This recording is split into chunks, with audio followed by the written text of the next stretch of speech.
सभी साथियों को नमस्कार। मेरे YouTube channel learner zone by KV teacher में सभी का स्वागत है। आज हम पढ़ेंगे हिंदी व्याकरण कक्षा 2 की गुलमोहर। इसमें हम कुछ नया शुरू करने वाले हैं। इसमें हम सभी पाठों को विस्तार पूर्वक समझकर पढ़ेंगे एवं उसका अच्छे से अध्ययन करेंगे। भाषा का ज्ञान होना इसीलिए ज़रूरी है क्योंकि जो व्याकरण है हमारे भाषा के शुद्ध ज्ञान के नियम बताती है, तो इसीलिए उसका ज्ञान होना बहुत आवश्यक है। उम्मीद करती हूँ कि यहाँ से आप बहुत कुछ चीज़ें सीखेंगे और इसे अपनी बोलचाल की भाषा में भी प्रयोग कर सकेंगे, सक्षम हो सकेंगे। तो चलिए शुरू करते हैं। अध्याय 1 भाषा और उसके स्वरूप।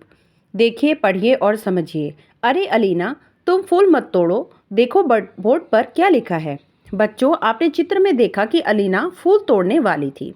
तभी दीपा उसे बोलकर तथा बोर्ड दिखाकर फूल तोड़ने से रोक देती है। बोर्ड पर लिखा है फूल तोड़ना मना है।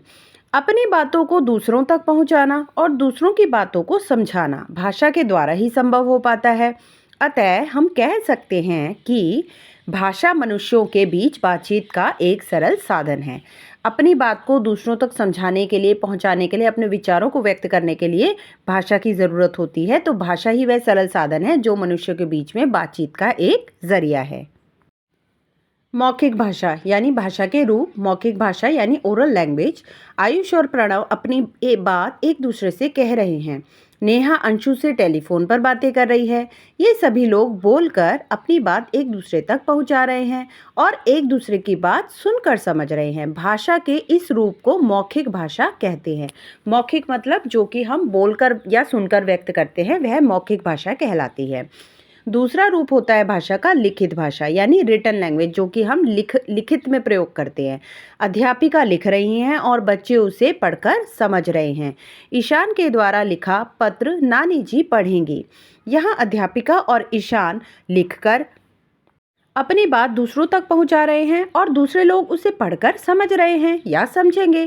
भाषा के इस रूप को लिखित भाषा कहते हैं। यानी भाषा के दो रूप होते हैं, लिखित भाषा और मौखिक भाषा, जिसे हम बोलकर, सुनकर, लिखकर या पढ़कर समझते हैं। इस तरह भाषा के दो रूप होते हैं। भाषा के दो रूप कौन कौन से होते हैं? मौखिक एवं लिखित। मौखिक भाषा यानी भाषा का ऐसा रूप जिसे हम बोलकर समझाते हैं तथा सुनकर समझते हैं।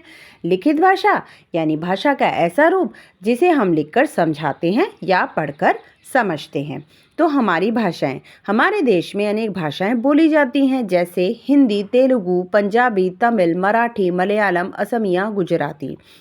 तो आप ये बता सकते हैं कि आपके घर में कौन कौन सी भाषाएं बोली जाती हैं। तो आज की इस श्रृंखला में हमने सीखा अपनी बातों को दूसरों तक पहुंचाना और दूसरों की बातों को समझना भाषा के द्वारा ही होता है।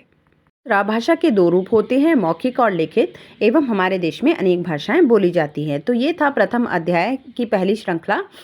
मेरे इस चैनल से जुड़े रहने के लिए, इस श्रृंखला को आगे जानने के लिए तो प्लीज़ चैनल को लाइक, शेयर और सब्सक्राइब करना ना भूलें एवं अपने दोस्तों में शेयर करें ताकि भाषा का अधिक से अधिक ज्ञान सभी को लाभ पहुंच सके।